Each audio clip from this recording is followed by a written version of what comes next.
2 primetime nights down, a third that is happening as we speak. Republicans are both happily and grudgingly getting used to the idea that the man with a zero political experience is the individual that will lead them into battle against the dark Democratic forces of Hillary Clinton. It has been 3 days and 2 jam-packed nights with thrills, chills, spills, soaring moments, thudding gaffes. But the mood is upbeat as we head toward the eventual speech by Donald Trump and his message of moving forward. And we are about to dig into what has happened, what should have happened, and what needs to happen from here on out, heading toward November. I'm Ed Berliner. Welcome to this Newsmax special edition, our coverage of the Republican National Convention from Cleveland and across America. Joining me for the next hour, the man you see every weeknight right here at 7 p.m. and 10 p.m. Eastern, hosting his probing political commentary, host of the Steve Malzberg Show, that is, of course, Steve Malzberg. And we're joined for our opening points by former Florida Republican Senator, former Chief of Staff to Governor Charlie Crist, now heading the Lemieux Center for Public Policy at Palm Beach Atlantic University, George Lemieux. Gentlemen, thanks so much for joining us. Steve, good to talk to you again. Let me go ahead and begin with you. There has been a lot of discussion in the last 2 days from Cleveland, but not all of it has been about messaging. We have been caught in various controversies, alleged controversies, if you will, that has gone on. And there are people saying we need to get back on message. Do you feel that that is exactly what needs to happen here? And do you feel perhaps that what has happened the first 2 days has been not necessarily dangerous for Donald Trump, but has not been what he needed to get off on message?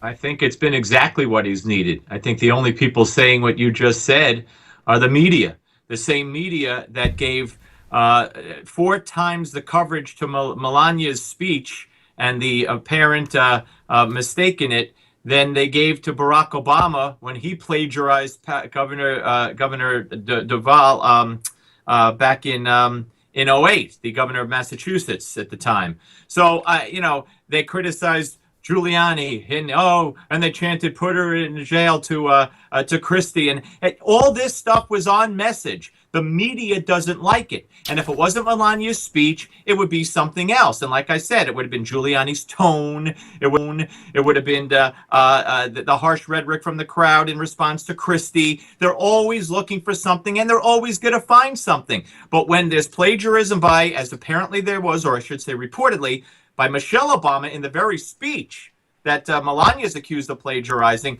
when she took stuff from Saul Alinsky in that speech, when Barack Obama, Deval Patrick, I should say, when he plagiarized Deval Patrick, Joe Biden, did you ever hear plagiarism come up when he was running in 2008? He had to leave the 88 race because of plagiarism. He admitted to plagiarizing in law school, but then it's okay. So the media will always go towards your end and what you're claiming here or suggesting, when in fact it's exactly the message they need. It's been a great convention so far, media coverage aside. Do you, Senator George Lemieux, feel that it has been a great convention thus far and that everything has been on message? I've been very impressed with the convention, Ed. This is my 5th convention, and I thought that the first night actually was one of the best first nights that I've been to. It was focused on safety and security. They put on the evidence, if you will, the witnesses, from the heroes of our Special Forces guys in Benghazi, culminating with Mayor Giuliani, who I thought gave the closing speech on safety and security. So I've been impressed, and some of the things that I watch on the media, to Steve's point, afterwards, when I leave the convention hall, is not the way it feels here inside the convention hall here in Cleveland, Ohio. There's a lot of energy. There's a lot of support. A lot of us did not support Donald Trump in the primary.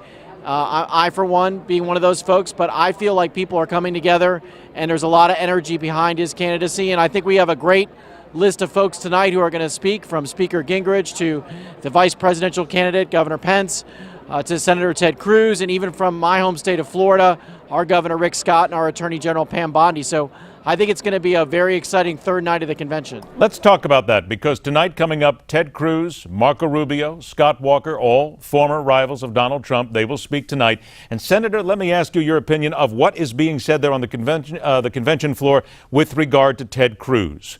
There are people saying that he has written his own speech. He will set himself up for a 2020 run at president, that he will not necessarily endorse Donald Trump, and that he may not even mention much of Donald Trump, that he will talk more about the Republican Party and where it needs to go forward. If indeed he does that, do you think that is a good move by Ted Cruz, or is he missing the boat, and will he be summarily slapped, if you will, by the people who want to hear him endorse Donald Trump? I think, Ed, that he's going to do something in between. I think he is going to talk about his vision for the party. I think he's going to talk to his supporters and thank them. He's going to talk about his themes of constitutional conservatism and getting back to our founding roots. But I also think he is going to, if not use the magic words, I endorse Donald Trump, he's going to say that he supports him and that he's a better choice than Hillary Clinton. I can't imagine that the Trump team would allow him to be here to give that speech without having that understanding before he ever came here. Now, one of the themes developing at this year's convention, Steve, is not how great Republicans are, at least what is getting out, and the fact that Republicans need to retake that White House. But a lot of it's coming out as how awful Hillary actually is. Here's a quick soundbite, a little collection here that came from yesterday. I'm here to tell you Hillary Clinton will say anything, do anything, and be anything to get elected president. And what does the Democratic Party establishment offer? They are offering a third Obama term brought to you by another Clinton. As to Hillary Clinton, the charge of putting herself ahead of America, guilty or not guilty? So are we willing to elect someone as president who has as their role model somebody who acknowledges Lucifer? Think about that. I only got a couple of minutes left here before we lose the window in Cleveland. So, Steve, let me come to you first on this. This idea of going after Hillary, absolutely, it is what the Republicans need to do. They need to keep reminding the American public exactly who she is and what she is. But is it not fair to say that they've got to do more and not consistently pound away at this if they hope to get the independents and some of the disgruntled Democrats? No, I think you're showing independents who Hillary is, and I think that's a great thing. And I think in Donald Trump's speech, you'll learn all about Donald Trump. You'll learn all about Donald Trump from his daughter when she introduces him. You'll learn all about Donald Trump more tonight when his other son speaks. But I think hammering home who Hillary is, which is the worst of the worst, and stressing the Supreme Court to any conservative or independent who values their freedoms, who values the First Amendment, the Second Amendment, and other freedoms that are under the Constitution, they will go bye-bye to a certain extent if Hillary wins and gets the Supreme Court. So I think hammering Hillary and pointing her out as a congenital liar and someone who's not fit to hold office is right on mark. Senator, what else would you like to hear come forward? Because you're there, you're a delegate, the American public is watching and listening right now. What would you like to get forward? Not just the consistent hammering away at Hillary. We all know how bad she is. What else? Well, I think to Steve's point that was an important part of this convention is to set that table that she can't be president and say all the reasons why. I thought that Governor Christie did a very fine job of doing that last night. What I think you will hear and what I hope to hear is that when Governor Pence speaks tonight and when presidential nominee Donald Trump speaks tomorrow, that they will lay out some more particularity, their vision for America. But I think that's what normally happens in these conventions is they save that for the candidates. So look for that tonight with Mike Pence and look for that tomorrow with Donald Trump. Very briefly, though, Senator, what do you expect to hear from Mike Pence tonight, and what would you like to hear from Donald Trump tomorrow night? I think Mike Pence, there's a lot of key reasons why Donald Trump picked Mike Pence. One, it's a signal to the conservatives, especially those who are socially conservative, that Donald Trump's going to govern in a conservative way. Two, it signals to the country that Donald Trump's going to make good decisions as president. He made a very sound decision picking Mike Pence, who could be president on day one. And three, Mike Pence can open up the Midwest and the Rust Belt to Donald Trump. So I think those three reasons why it was a good pick will be the same kind of thematics that Mike Pence will use in his speech. He will try to reach out to blue-collar, Rust Belt, Midwest voters. You know, if 38,000 votes went the other way in Iowa in 2012, Mitt Romney wins.